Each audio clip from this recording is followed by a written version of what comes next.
Hai Church, kita sudah melewati kuartal pertama tahun 2024. Saya berharap Anda semua dalam keadaan baik dan sehat. Apabila Anda membutuhkan bantuan dalam bentuk apapun, Anda bisa menghubungi kami di IFJF Office sehingga kami bisa melayani Anda. Memasuki bulan April ini kita akan membahas seputar pemuritan, yang mana ini merupakan pesan terakhir Yesus sebelum dia naik ke surga. Matius 28, 19-20 mencatat pesan Yesus tersebut yang dikenal dengan amanat agung atau The Great Commission. Karena itu, pergilah, jadikanlah semua bangsa muridku dan baptislah mereka di dalam nama Bapa dan Anak dan Roh Kudus, dan ajarlah mereka, dikatakan di sana, untuk melakukan segala sesuatu yang telah kuperintahkan kepadamu, dan ketahuilah, aku menyertai kamu senantiasa sampai kepada akhir zaman. Ayat 19a dalam terjemahan bahasa Inggris New Living Translation NLT berkata, Therefore, go and make disciples. Inilah pesan terakhir dari Yesus. Go and make disciples. Tema tahun ini adalah Alive and Calling. Saya percaya amanat agung untuk pergi dan memuridkan adalah salah satu panggilan mendasar yang diberikan kepada setiap kita, orang percaya atau murid-murid Yesus. Sebelum murid-murid Yesus bisa pergi dan memuridkan, mereka memberikan diri mereka untuk dimuridkan oleh Yesus selama 3 tahun. Demikian pula halnya dengan kita, agar kita bisa menghidupi amanat agung secara efektif, maka kita harus mau dimuridkan terlebih dahulu. Coba kita renungkan beberapa pertanyaan reflektif berikut.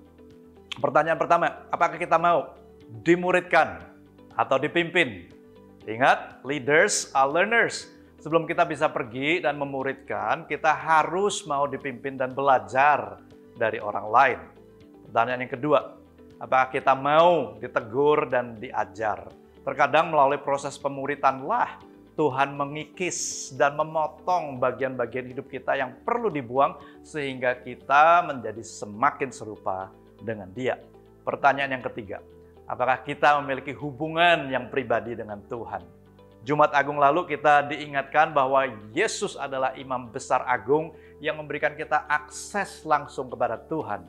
Bahkan di pernyataan misi IFJF secara global berkata, People is our mission, connect with God, and make disciples. Sebelum kita bisa make disciples, kita perlu terhubung dengan Tuhan secara pribadi. Harapan saya, jawaban Anda dari ketiga pertanyaan reflektif di atas adalah ya, ya, dan ya.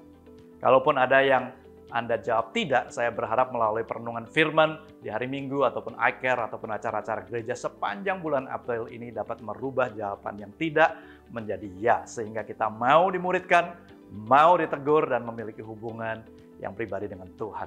Bila Anda belum tergabung dalam sebuah iCare, saya sarankan Anda bisa mencoba salah satu komunitas iCare yang terdekat atau hubungi kami di IFJF Office untuk membantu Anda menemukan iCare yang cocok.